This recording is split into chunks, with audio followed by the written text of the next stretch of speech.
भाजप युतीतील अंतर्गत संघर्ष आता उघडपणे रस्त्यावर येऊ लागलाय. महासभेत झालेल्या गोंधळानंतर राष्ट्रगीताच्या अवमानाचा मुद्दा पोलीस ठाण्यात पोहोचल्यानंतर शिवसेनेनं भाजपवर पलटवार केलाय. महापौराच्या अंगांवर धावून जाणाऱ्या भाजप नगरसेवकांना निलंबित करण्याची मागणी आता शिवसेनेच्या नगरसेवकांनी केल्यानं वाद विकोपाला जाण्याची शक्यता आहे. शिवसेनेच्या पदाधिकाऱ्यांनी भाजपच्या नगरसेवकांवर सभागृहात पूर्वनियोजित गोंधळ घालून वातावरण बिघडवल्याचा आरोप केलाय. शिवसेनेचे नगरसेवक मनोज शिंदे आणि राजेश मोरे यांनी राष्ट्रगीताचा अवमान केल्याचा आरोप करत त्यांच्या विरोधात नौपाडा पोलीस ठाण्यात गुन्हा दाखल करण्याचा प्रयत्न करण्यात आल्याचं शिवसेनेनं सांगितलंय. मात्र या आरोपांना कोणताही ठोस आधार न मिळाल्यानं अद्याप गुन्हा दाखल झाला नसल्याची माहिती समोर आली आहे.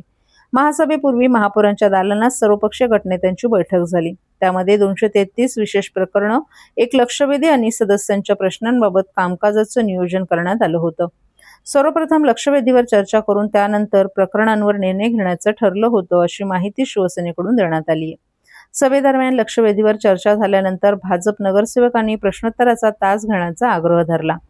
मात्र शहर विकासाशी संबंधित अनेक महत्त्वाच्या प्रकरणांवर निर्णय घेणं आवश्यक असल्यानं सभागृह नेते हनुमंत जगदाळे यांनी कामकाज पुढे नेण्याची विनंती केली. यानंतर सभागृहात वातावरण तापलं आणि भाजप नगरसेवकांनी घोषणाबाजी करत सभा चालू दिली नाही. तसंच महापौरांना वेठीस धरण्याचा प्रयत्न केल्याचा आरोपही शिवसेनेनं केलाय.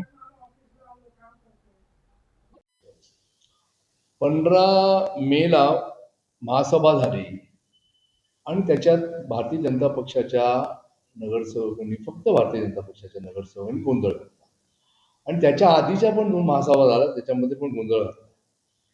मुळात त्याच्यानंतर मला असं कळलं की माझ्या विरोधामध्ये आणि राजेश मोरे आमचे सदस्य आहेत, दोघांच्या विरोधामध्ये नौपाडा पोलीस स्टेशनला त्यांनी काहीतरी गुन्हा दाखल करण्यासाठी गेले होते.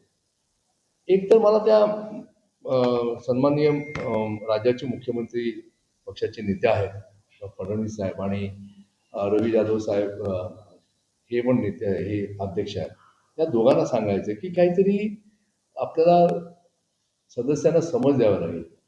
मुळात ज्या एवढ्या सदस्यांना एक माहिती नाही की जनगणमन मी म्हटलं हा अपमान नाही झाला, त्याच्यामुळे ही कुठली केस होणार नाही पोलीस स्टेशनला.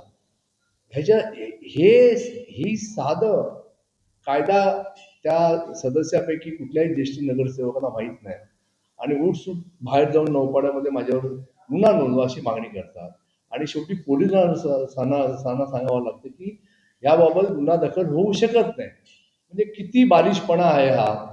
दुसरी गोष्ट, गटनेत्याच्या बैठकीमध्ये एकदा ठरलं की बाबा पहिली लक्षवेधी घ्यायची आणि पावसापूर्वी अनेक प्रश्न लोकांचे प्रलंबित आहेत आणि ते करणं काळाची गरज आहे. अतिशय तोंडावर पाऊस आहे, त्या लक्षवेधीचं पण फार महत्त्व होतं आणि त्याच्यानंतर मग उरला वेळ त्या संदर्भामध्ये प्रश्नोत्तरं घ्यायची. हे स्पष्ट गटनेत्याला सांगितल्यानंतर देखील त्या ठिकाणी काही सदस्य की आमचे प्रश्न घ्या.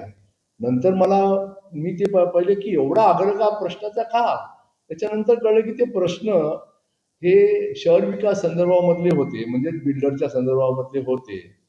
आणि आता मी काय बोलणार नाही, हे असे बिल्डरच्या संदर्भामध्ये असलेले प्रश्न, त्याचा कुठे कुठे काय काय दुरुपयोग केला जातो, भ्रष्टाचारापर्यंत विषय जाऊ शकतो. मला त्याच्यावर चर्चा करायची नाही.